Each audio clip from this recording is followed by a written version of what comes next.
Boa noite, bem-vindo ao Repórter Sábado. Em Hermesinde, uma mãe e a sua filha vivem aterrorizadas, reféns dentro da sua própria casa. Famílias ciganas ocuparam ilegalmente o resto de chão da casa onde Andreia Pereira reside com a sua filha de 13 anos. Tudo começou com o furto de água e uma dívida de milhares de euros. Há 7 meses que mãe e filha vivem sem água potável e são alvo de ameaças de morte, mas ninguém faz nada.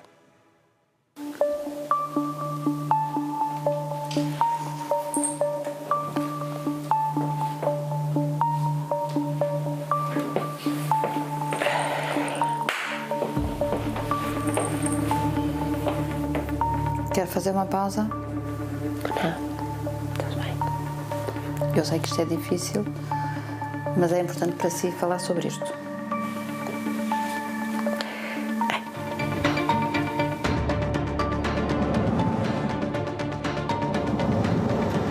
Vai.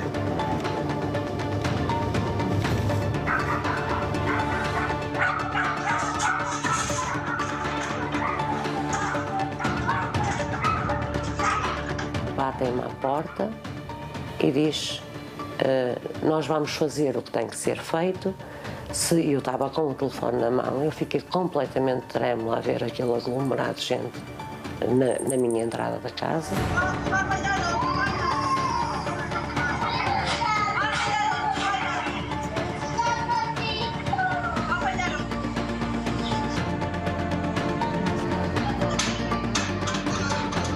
Eles já estavam sem água, tinham que fazer o que tinha que ser feito, porque senão a minha filha desaparecia, matavam a minha filha.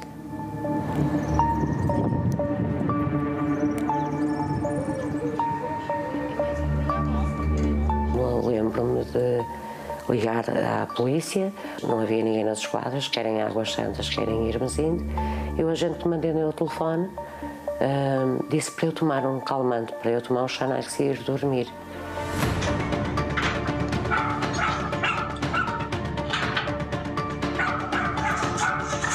Eu perguntei ao agente em questão, ouça, se eu for à esquadra e eu ameaçar de morte ou aos seus filhos, será que o senhor vai pernoitar, vai conseguir dormir? Chamei um táxi e paguei 50 euros para fugir com a minha filha. Há mais de 7 meses que mãe e filha vivem reféns dentro da própria casa. Sim. Andreia? Sim. Pode falar? Não, porque pode haver o risco da percepção de ouvirem qualquer conversação. Eu vou num instante à rua para conseguir falar consigo. Está em casa? Sim, estou dentro da habitação. Tive que vir a casa. Eu vou num instante à rua.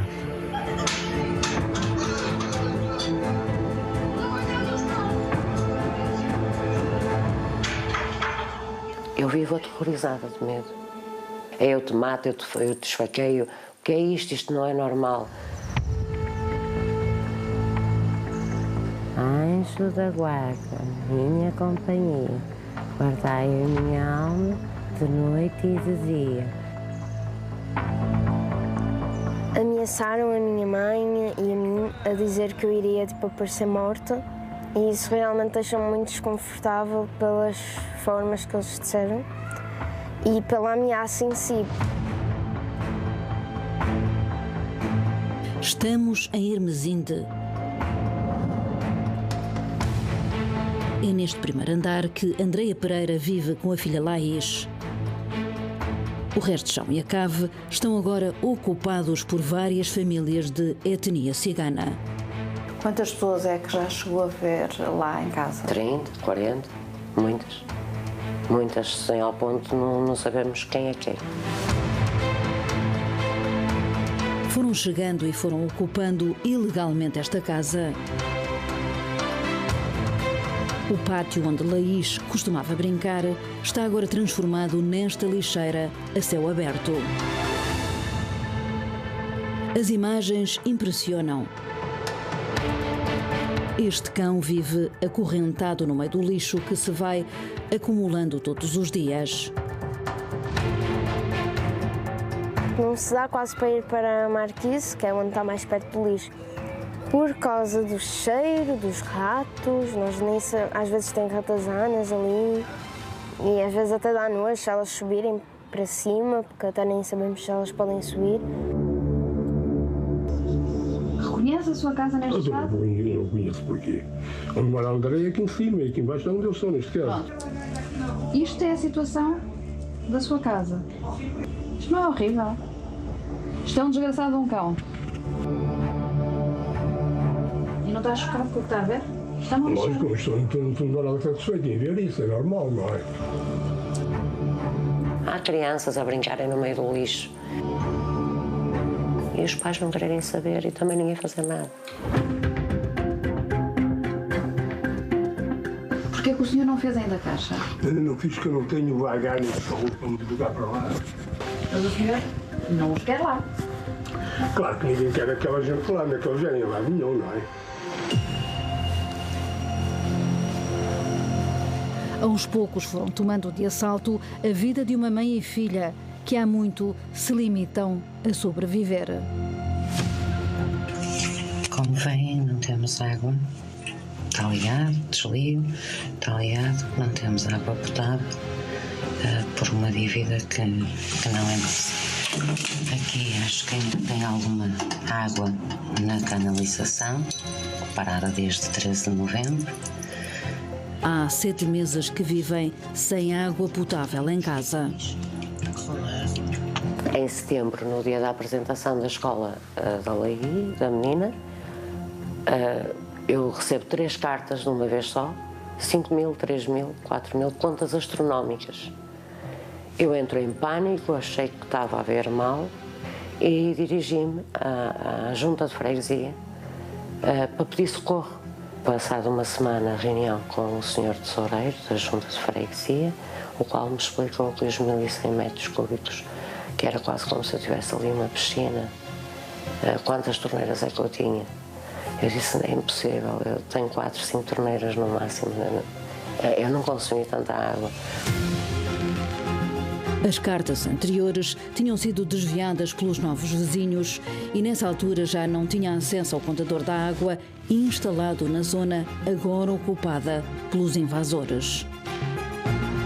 Pedi a vistoria, paguei os 70 e tal euros e a PSP confirmou e o fiscal também que havia uma ligação direta posterior ao meu contador. Eu tinha uma bomba nas minhas mãos e tinha um prazo muito curto para resolver. O relatório da Biwater, a empresa que representa as águas do Valongo, confirmava as piores suspeitas. Através do contador da água, tinham sido feitos 3 desvios ilegais, competindo ao proprietário do imóvel realizar uma obra que repusesse a legalidade.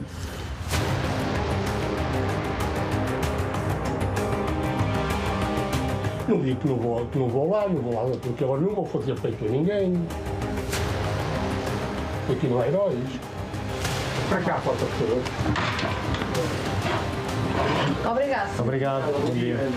O senhorio não quis saber e a água acabou mesmo por ser cortada. O advogado ainda apelou à Biwater que não cortassem devido ao período de salubridade da criança e ao meu, dado que não tínhamos culpa, mas as pessoas foram indiferentes.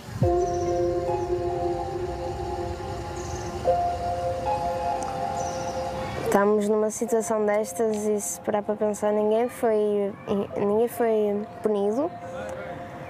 Nós continuamos sem água e nós estamos a levar com uma dívida que nem sequer é nossa.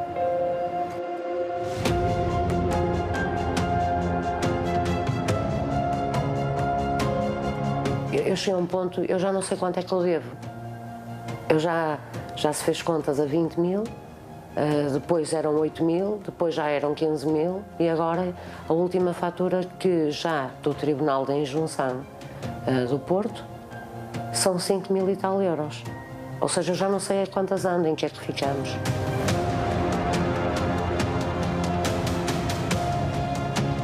Ora bem, já estamos nós aqui a preparar para amanhã de manhã ir a cartar os garrafões da água. Temos que preparar com latinhos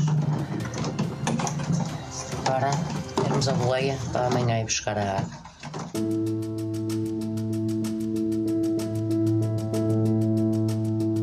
Sem água potável em casa, esta foi a solução que Andreia encontrou. Até há bem pouco tempo fazia-o sozinha, a pé com um carrinho de transporte. Passava os dias a carregar garrafões. Hoje conta com a ajuda de 2 vizinhos que, depois de conhecerem a sua história, quiseram ajudar. A revolta de toda a gente, então a ver numa situação destas, não é? Com aquela lixeira e tudo, inclusive foram meter o contador da água lá no fundo, e eles, para ninguém lá ir ver, eles criam estas situações, que é para ninguém entrar lá para ver. Não são eles que acartam os 39 garrafões de água e sobem 17 escadas com 4 garrafões de cada vez?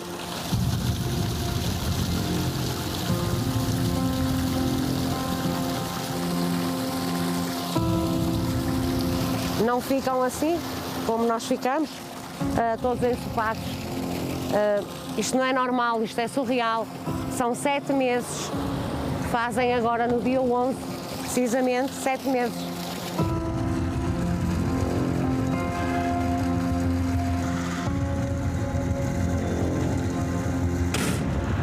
O regresso a casa é feito sob tensão.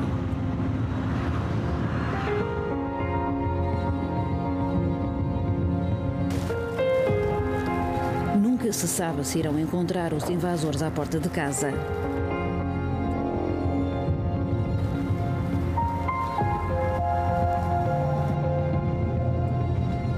Um vizinho faz sinal à Andreia e avisa que numa das janelas há alguém a vigiar. Somos avisados para termos cuidado.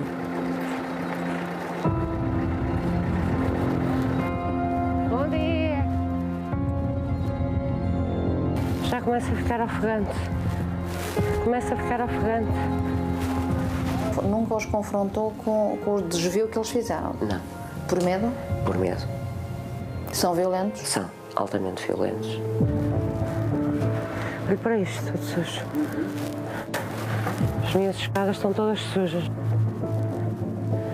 Uma noite há lá um espancamento muito grande entre eles e ligam-me vizinhas aterrorizadas: está o fim do mundo à tua porta, foge daí para fora, vou-me atirar do primeiro andar. Eu não posso, eu já não tenho por onde fugir, mas tira ao menos a criança. Mas a criança também não pode, nós não temos por onde evacuar. Metemos-nos debaixo da cama o resto da noite, eu e a menina. Ninguém fez nada. Não? Depois entrei em contato com qualquer coisa, está bem? Muito obrigada, Sr. Augusto. Obrigada por tudo.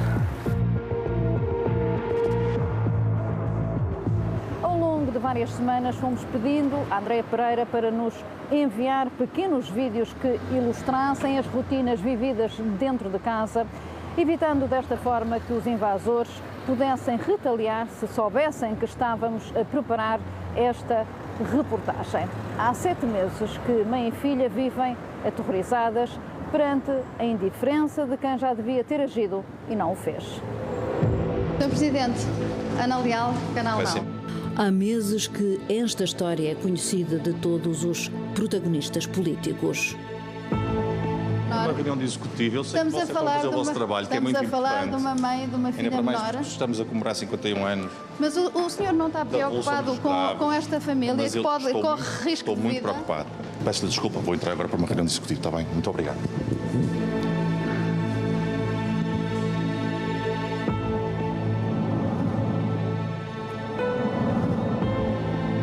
Ontem, por esta hora, houve um grave incidente de segurança, um assalto à mão armada e um esfaqueamento ocorrido à porta da escola. Neste caso, o INEM esteve presente, mas as autoridades não foram chamadas devido ao receio de represálias e vingança. Tal cenário encaminha-se quase para uma situação próxima de terrorismo local. Tenho necessariamente que afirmar, desculpem a expressão, mas até que a voz me doa, irmos ainda a uma cidade segura. Estava uma rua toda aos gritos, tudo em pânico. Toda a gente viu, toda a gente assistiu. A senhora fugiu para a estação de comboios a esvaiar sem sangue.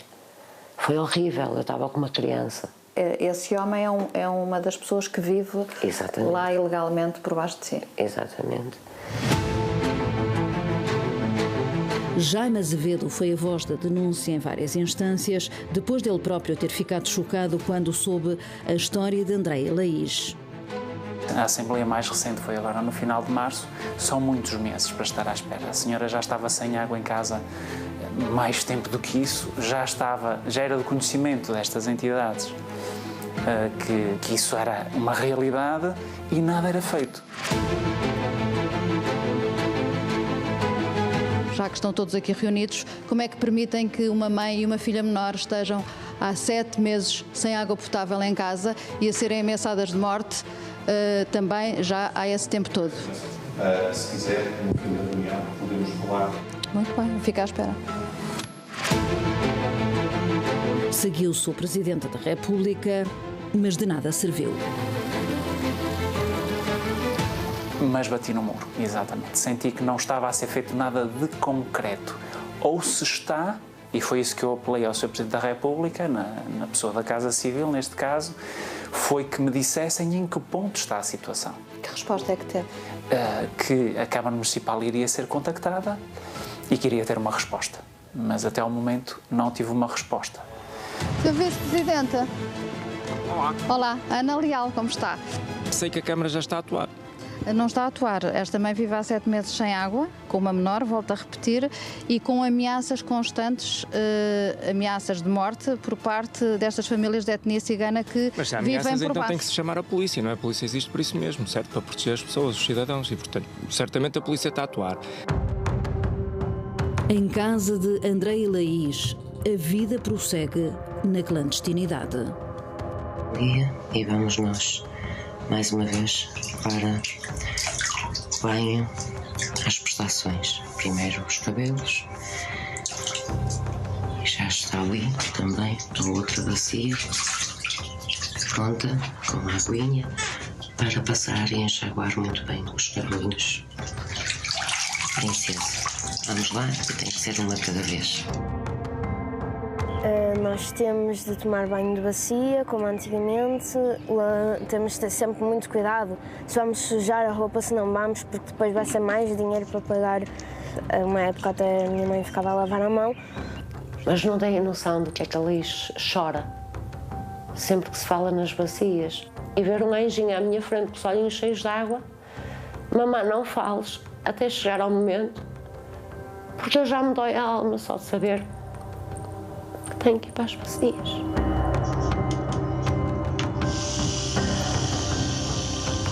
E já tenho a roupa pronta para amanhã levar para as máquinas. Até já. Esta é outra das rotinas que passou a fazer parte da vida de Andreia nos últimos 7 meses. Sempre que sai, os seus passos são seguidos pelos invasores. Privada de água em casa, é aqui que vem 2 vezes por semana.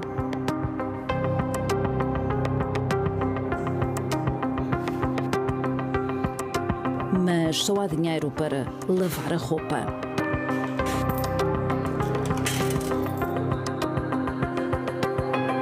Ontem o senhor deu até um exemplo. Porque é que não secou aqui a roupa na máquina? Disse, porque não, enquanto o arroz estiver a €1, os 2 euros que eu meto nesta máquina, 2,5 €, já dá para eu comprar 2 pacotes de arroz.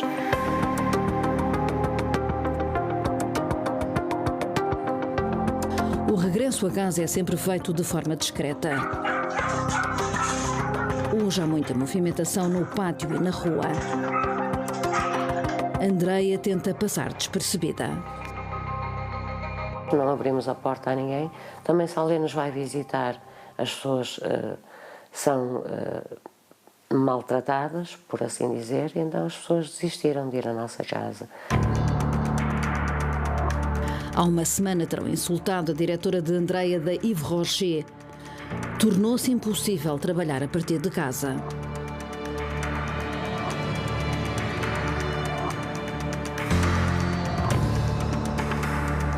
Já estive sem trabalhar quase um ano. Regressei agora e estou a ver que eu vou ser despedida. A sua diretora foi insultada? Fomos as duas. PUTA, que andam com os homens todos, são bocas para o ar, aos gritos, nas intimidatórias.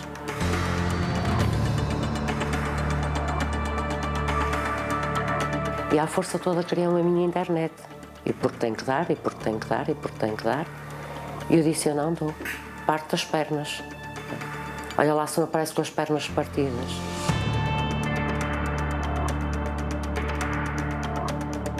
Tinha um monte de amigos que iam sempre para a minha casa e agora eu quase perdi quase todos os meus amigos, ninguém vem à minha casa por causa deles. Sofri bullying, disseram que eu morava num barraco e que eu morava em cima de ciganos.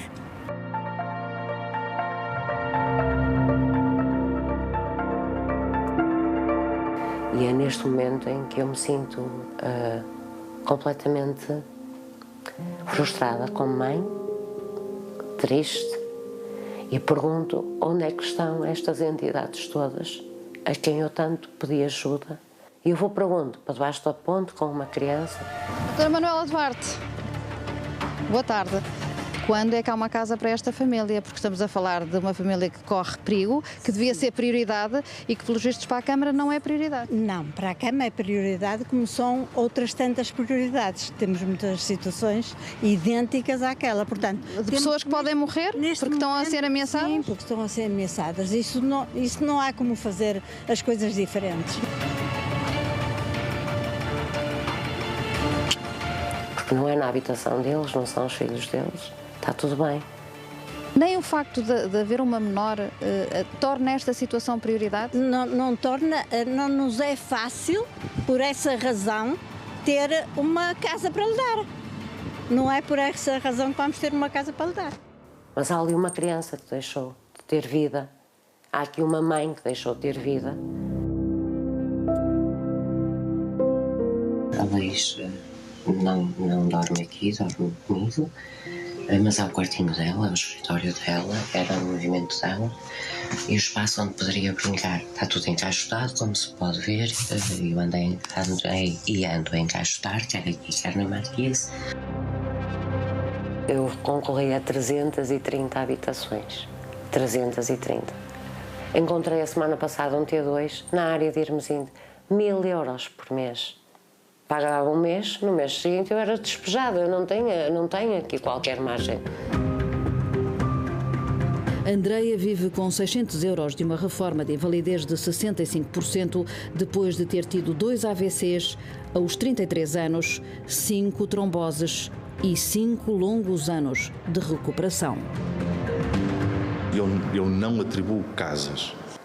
Se a Câmara ainda não atribuiu uma habitação social a esta família, é porque, efetivamente, o parque habitacional no concelho de Valongo, o parque habitacional público destinado à habitação social, não tem ainda disponível uma habitação para atribuir. Eu não vou colocar fora de portas uma família, um agregado familiar que está numa habitação social, dizer-lhe assim, olha, agora vais para o olho da rua porque vem para aqui este agregado familiar. Há luz nesta janela. Através desta janela consegue-se adivinhar como vivem os invasores. Está tudo transformado numa lixeira. Sem rodeios, reclamam também uma casa da Câmara e a autarquia já confirmou que estão em lista de espera. Tente-nos dar uma casinha, tente fazer alguma coisinha. Olha, não temos água, não temos luz, o quarto bem não tem condições nenhuma. Como se pode ver, há luz dentro de casa, mas não foi isso que disseram nesta conversa a que tivemos acesso e que teve como intervenientes os ocupantes ilegais e uma das entidades públicas envolvidas no caso. Os presidentes dão casa aos de fora, os que vêm de fora, e tiram os portugueses. Que nós somos ciganos, mas somos portugueses, nascemos cá. Os portugueses é que descobriram lá o Brasil. Eles vieram para cá, estão agora a encher as casas todas e estão a doar as casas a eles, sem jeito nenhum. Independentemente das crianças. Mas o André, ao final, tem razão. O presidente traz tudo para cá. Se disse que nos quer meter uma ilha, filha da... Quando questionada se estas famílias de etnia cigana beneficiam de rendimento social de inserção, é assim que a autarquia responde. Estas famílias beneficiam de todos os apoios sociais que lhes são devidos. Ninguém quer ciganos à beira deles, porque é que eles não metem os ciganos à beira de casa deles? Porque arranjam umas casas lá à beira deles e que os metam lá. Ao Repórter Sábado, a autarquia garantiu que irá ser efetuada uma vistoria ao local. Os invasores terão sido avisados.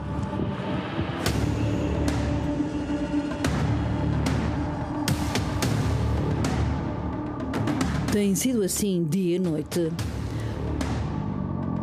Todos ajudam a levar o lixo acumulado, mesmo ao lado de uma escola pública, sem que, até agora, nada tivesse sido feito. Está num terreno privado, como bem sabe. Eu sei que já teve a oportunidade de se deslocar àquele espaço e verificar com os seus próprios olhos que é um terreno privado. Mas é ao pé de uma escola e a Junta não fez absolutamente nada. Não é verdade. Não é verdade. A lixeira está lá, não é mesmo? É verdade, e não é competência, não está na nossa esfera de competências materiais poder chegar ali, invadir o terreno do proprietário ou mesmo notificá-lo. Na casa, as crianças que passavam os dias a brincar na lixeira apercebem-se das mudanças dos últimos dias. O que não era urgente passou a ser. Acho que é essa falta de urgência que me choca mais. Porque se eu estivesse nessa situação, eu não sei o que teria feito até hoje para conseguir ter água na minha própria habitação. A nossa humilde caminha, também antigo, mas é um espaço onde podemos descansar. Hoje foi uma noite difícil. Quantos ciganos é que estão aí? Famílias inteiras, eles são todos.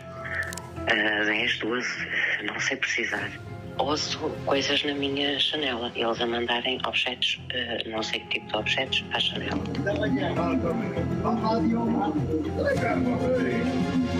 E diz exatamente o seguinte: foi aquela que ligou para a câmara e agora andamos a limpar tudo. E a Laís, coitadinha, como é que está? Petrificada. E disse-me: mamãe, temos que arranjar mesmo casa, é hoje que temos que arranjar casa, não temos mais hipótese. Onde é que ela está agora? Está no quarto, ela enfiou-se outra vez no quarto. Eu já estou na cama. Então tenta dormir, está bem, queridas? Vou tentar.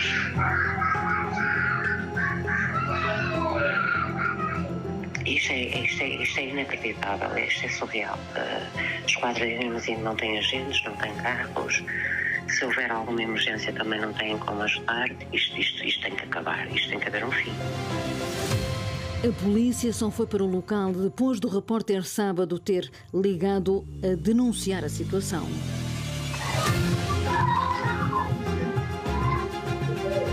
Está fechada em casa com tudo fechado? Sim, estou fechada, está tudo fechado. Os gestores também? Também. A própria Junta de Freguesia confirma a perigosidade dos ocupantes ilegais. Mas a Junta não tentou perceber se era gente perigosa? Nós falamos com a polícia, não podem partilhar muito. Portanto, é dar a entender que sim, mas não há uma confirmação, porque isso não pode haver, não é? Pronto. Informalmente disseram que era gente perigosa? Sim. Doutora Helena? Doutora Helena, posso falar consigo? A senhora sabe da perigosidade destas pessoas? A senhora sabe da perigosidade destas pessoas. Como é que permite que nada seja feito? Porque a senhora sabe da perigosidade destas pessoas.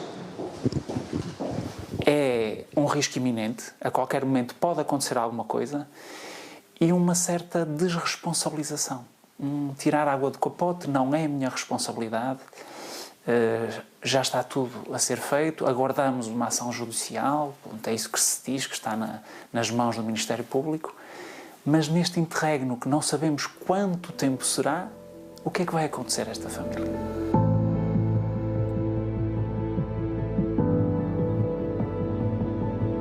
ninguém age, portanto vamos continuar, porque não há mal nenhum nisso. Acho que é isso que se sente, uma impunidade. Que eles próprios sentem, os invasores? Eles próprios sentirão, com certeza. Aqui é a nossa sala, eu tenho tudo em pantanos, tenho tábua também para passar a ferro.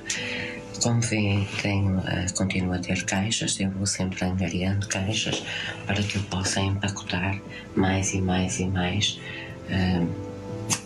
Até louças tenho empacotadas, porque tem mesmo que ser. Continuo numa busca intensiva de habitação.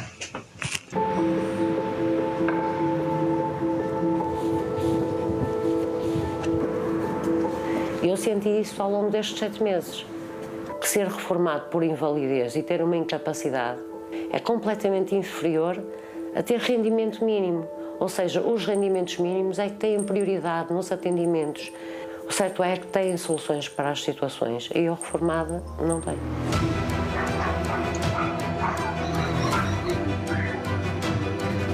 Como é que pessoas, às vezes, muito piores do que eles, são obrigadas a estar sempre a trabalhar, não podem pensar em descansar e eles podem literalmente ficar o dia todo a pôr músicas altas, sem receber multas, sem nada, podem fazer o que quiserem, não precisam de trabalhar e mesmo assim recebem dinheiro, por não fazer nada, literalmente.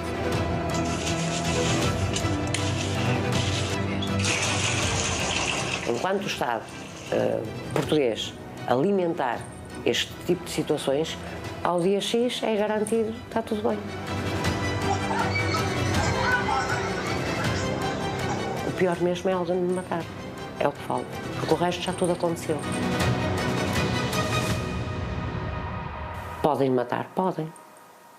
Eu acho que não têm medo das cadeias, é a segunda casa, é o habitat.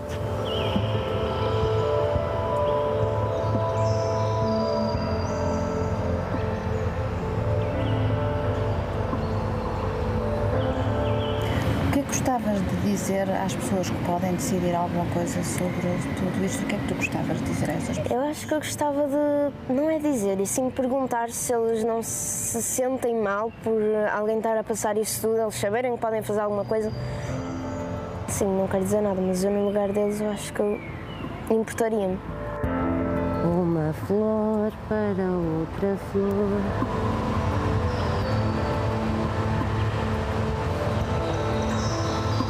O que é que tem mais saudades? Eu tenho saudades do tempo em que eu e a Laís éramos felizes, sem ter que olhar por cima do ombro. E desculpa. Porquê? Não sei se separa, não sei se eu separo. Olha aqui.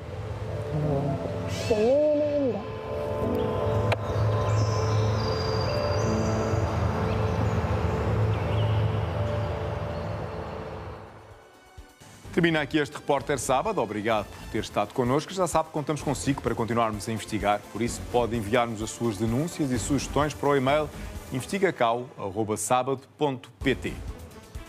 Já a seguir, não perca o debate sobre o Repórter Sábado de hoje, moderado pelo José Pedro Fernandes. Boa noite, boa Páscoa.